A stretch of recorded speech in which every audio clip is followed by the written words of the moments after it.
When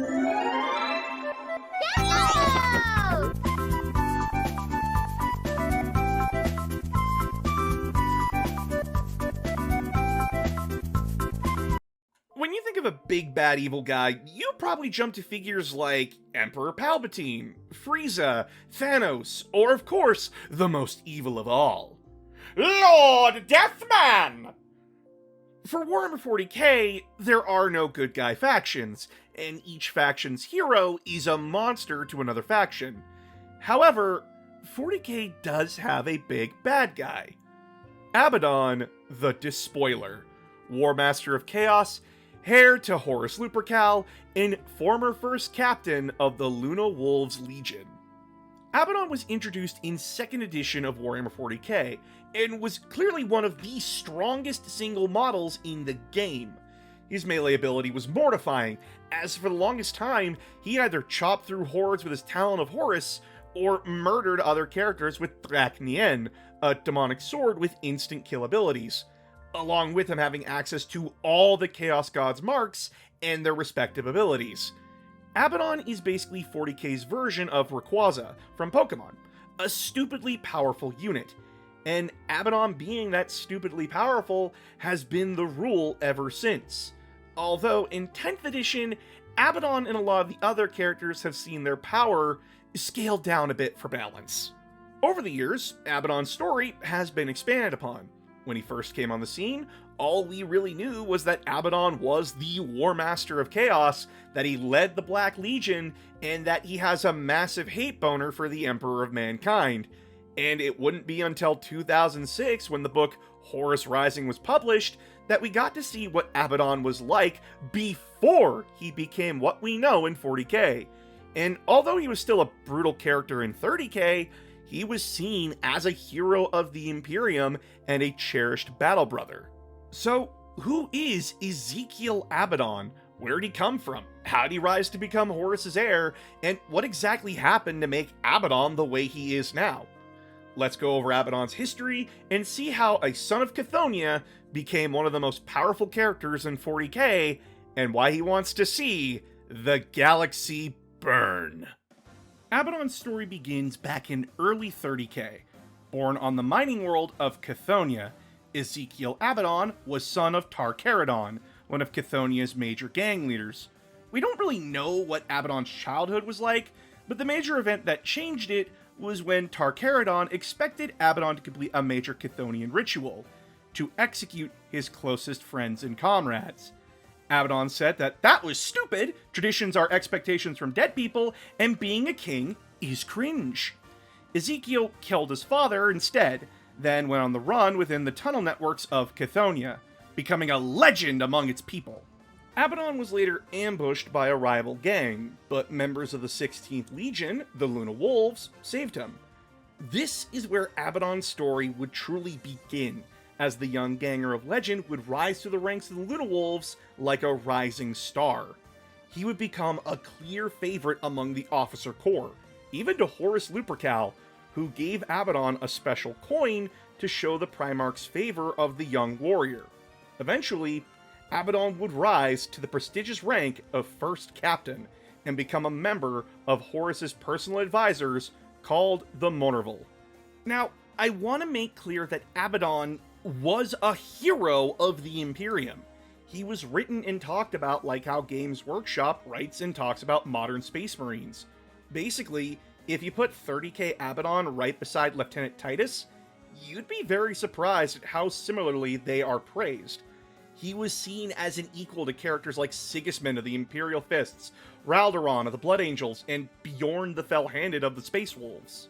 But okay, enough of the good. You want to see how Abaddon crashes out and becomes a monster. Abaddon's fall starts when he joins a secret group called the Warrior Lodge. The Warrior Lodges were described as basically a drinking club, where the regular rank and file could mingle with higher-ranked officers as equals. Though lodge leaders claimed politics weren't discussed within the lodges, it was very clear to anyone who wouldn't follow a 40k grifter that, yeah, there are tons of interlegion politics and conspiracy theories running around in the Warrior Lodges. The Warrior Lodge and the Luna Wolves, later renamed the Sons of Horus, was so powerful that when Horus himself was wounded on the moon of Davin, they were the group to decide on Horus being taken to the Serpent's Lodge on the main planet of Davin. This is where Abaddon sided with Horus for the inevitable Horus heresy, after his Primarch was healed by the Chaos Gods. Hey look, a video to give you context. Now, the problem is that Abaddon's story gets a bit lost during the Horus heresy, as much like other Chaos champions of 40k, they weren't the main characters of the heresy. A major player within the heresy, yes, but we don't really catch up with him until way later into the heresy, and even then, it was small snippets and just, I'm becoming overprotective of Horus. Though his relative position in the story would change when the heresy reached Terra and the final battle began.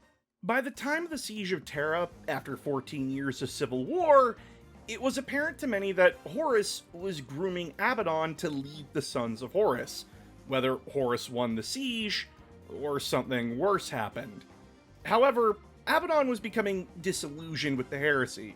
He was seeing something that he thought was a noble and just rebellion against the tyrant that damned them turn into a mad march that killed his closest friends and drove many of his comrades and even his commander insane, as the powers of chaos ran wild among the traitor legions. Abaddon fought during the siege, but many of the remaining sane commanders noted how dour and angry Abaddon had become. Well, more than he originally was anyways. During the siege, Abaddon eventually realized that the end was coming, and he needed to get back to Horus, even though it was clear to him that Horus was insane and probably not the man he once knew. Abaddon still had a desperate need to protect his lord. He returned to find the aftermath of Horus and the Emperor's duel aboard Horus's flagship, the Vengeful Spirit. Utterly broken, Abaddon commanded the Sons of Horus to flee from Terra, and he led them during the events of the Great Scouring, as the Loyalists chased the traitor legions into the Eye of Terror. Though, after the Sons of Horus entered the Eye, Abaddon took the Vengeful Spirit and just wandered off on his own, sick of war and fighting, taking the time to just contemplate and think about what had just happened. So, why did Abaddon join Horus? Well, it was a mix of things. Primarily, it was his absolute loyalty to Horus and Abaddon feeling responsible for not protecting him after the Primarch's near death on Davin. Abaddon wanted to correct that mistake, but also, Abaddon saw that the Imperium was handing power to civilian administrators, who talked down to and even ruined the Legion's hard-fought victories. Why should those who won the galaxy be ruled by the weak? It's unclear when Abaddon started having these feelings, but it was clear that the Warrior Lodge exacerbated those feelings. Abaddon used his time alone to reflect upon his previous beliefs and feelings, feeling shame and anger about it. During his self-imposed exile, a small mixed group of traitor legionnaires found him and begged him to return to the Sons of Horus, and reluctantly, Abaddon returned, only to find that the Sons of Horus had completely fallen into infighting and that Horus's body was stolen by the Emperor's children. In a state of mourning, the Sons of Horus had been worshipping Horus's corpse like a god. When it was stolen, it was clear the Sons of Horus wouldn't survive their infighting. Seeing this, Abaddon's rage came back like a roaring inferno. Horus's failure had left Abaddon's brothers broken, insane, and even worse, falling to the worship of false gods that Abaddon had fought against for centuries. In his rage, Abaddon teleported onto the world that the Sons of Horus set up shop on, and gave everyone two options: join him or die. To prove he was serious, Abaddon would hunt down any officers who challenged him like a vengeful spirit. Oh, bite me! Basically, Abaddon killed off any officers who challenged him or tried to escape. Once he sorted out the officers, Abaddon led what remained of the 16th Legion against the Emperor's children, and it was discovered that it was Fabius Bile, the chief apothecary of the Emperor's children, who stole Horus's body, and also that Fabius had successfully cloned Horus. Now, much like any character with daddy issues, Abaddon had some shit to work through. Abaddon beat the shit out of the clone of Horus and killed it, defeated the Emperor's children, and took Horus's lightning claw for his own. Once the battle was over, Abaddon declared that the 16th was no longer named the Sons of Horus. They would repaint their armor black to never forget the shame of their failures, and the 16th Legion would return, not as the Luna Wolves or as the Sons of Horus, but as the Black Legion, a black stain on the Imperium that would have the goal of seeing the hypocritical Empire and hopeless galaxy burned. Since then, Abaddon has become a true curse on the Imperium. For over 10,000 years, Abaddon continued to rise in power, gaining favor from not only the four gods of chaos, but the now demonic Primarchs, their legions, and other demonic entities. Abaddon, of course, keeps a balance among the forces of chaos, as he doesn't want to fall into the same traps that Horus fell into during the Horus Heresy. Abaddon in modern 40k is closer to his goal of shattering the Imperium and tearing the corpse Emperor off his golden throne. He successfully split the galaxy in half, and helped Vashdor succeed in the Arcs of Omen campaign. Now, don't make the mistake of thinking that Abaddon wants to rule the Imperium or humanity. It is very clear, unless you haven't been paying attention, that Abaddon doesn't want to rule the galaxy. He wants to destroy it. In the end, 40k's ultimate villain is the ultimate nihilist. Nothing matters, and the galaxy should be burned to the ground, leaving nothing behind. After all, his duty during the Great Crusade was to destroy any civilization that gave in to the worship of false idols and gods.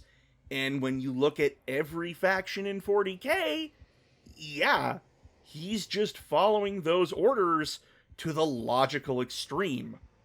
Now, let's cover Abaddon's design, weapons, and abilities. Abaddon's design has gone through several changes over the years.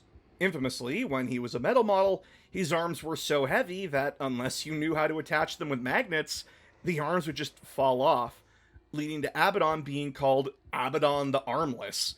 This would later be fixed by making him a fine cast model, and eventually updating to regular plastic.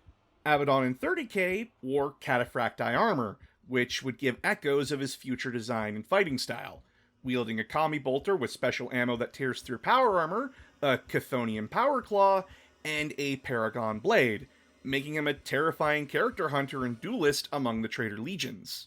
But when Abaddon became Warmaster of Chaos, he had a major upgrade to his power and stats. As I said, Abaddon's abilities and stats have always made him one of the most powerful units in 40k for the longest time, if not the strongest. Wielding the Talon of Horus, the demonic weapon Trak'nien, which is a demon born from humanity's first true murder, and he wears a corrupted suit of Terminator armor. He also has gotten the favor of all four Chaos Gods, who gave him their personal marks, which also empower him. The four marks of Chaos have made Abaddon extremely powerful. The Mark of Khorne doubles his strength, the Mark of Tzeentch grants him extra protection, the Mark of Slaanesh makes Abaddon unnaturally fast, and the Mark of Nurgle gives Abaddon an unnatural toughness. This makes him extremely dangerous already, but the Blade of Trak'nien is Abaddon's deadliest weapon. Trak'nien isn't just a sword, mind you. It takes whatever form the user wishes, and it just so happens that Abaddon wants it to be a sword, and Trak'nien is so powerful that even the gods were scared of it, sealing it in a tower and guarded by the souls of those who had wielded it. In fact, it was the goal of Abaddon's first Black Crusade to retrieve Trak'nien, to prove he was worthy of becoming Warmaster. Wielding it, Abaddon is able to rend reality, and anyone touched by the blade is usually instantly killed. Hell, back in the day, Abaddon could only make a single attack with the weapon, and if it hit its target, it instantly killed them, unless they had immunity to instant death attacks. Trak'nien is a perfect example of Abaddon's modern struggle. Abaddon has to constantly be on watch, or Trak'nien will kill him. Hell, Trak'nien has even taken shots at Abaddon during battle. It shows how Abaddon has to deal with the forces of chaos, Though the Black Legion follows him absolutely, Abaddon understands that he can't control the other forces of chaos, and when he gathers them for a campaign, he just gives them a vague direction and lets them run wild, while he and his forces go about completing his objectives. If he tries to control them, they tend to try and fight back, only to be stomped out and used as an example to not fuck with him. In 40k's 10th edition, every character in 40k, along with Abaddon, has seen a bit of a nerf, though he is still terrifying in melee and a great leader unit. He's usually leading a Terminator unit called the Bringers of Despair, or units of chosen Chaos Space Marines.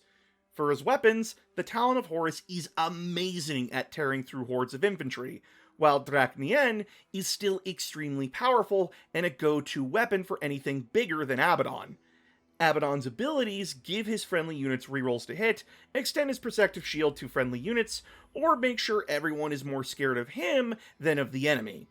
As well, he benefits from most of the Chaos Army detachments and abilities, excluding things that affect regular mortal units and vehicles.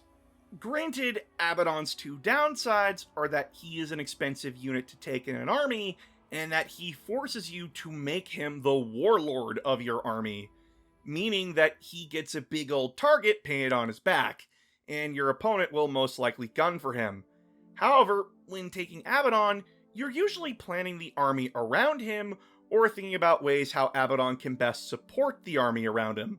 Whether leading hordes of Chaos Space Marines, guiding whole armored divisions of warp-infused tanks and walkers, or leading the most elite of the forces of chaos, Abaddon still reigns as one of the strongest characters in 40k. Abaddon has had an undeserved reputation of failure, being seen as something like an 80s cartoon villain, though that's only if you read Imperial faction books. If you read anything outside of the Imperial propaganda, you find that Abaddon is more complex and way smarter than what many of those who decry him make him out to be. There's a reason he has survived and thrived for 10,000 years. He has accepted the truth of the Warhammer universe, and makes sure that he is always setting up fallback plans or future plans for any situation. Instead of a long sprint to Terra like Horus did, Abaddon is taking his time. Interestingly, Abaddon has a counterpart in fantasy and Age of Sigmar called Archaon the Ever-Chosen. The two have the same motivation of wanting to watch their respective universes burn. Hell, Archaon doesn't even worship the Chaos Gods, he just wants to destroy the reality that damned him for no reason. Much like Abaddon wants to.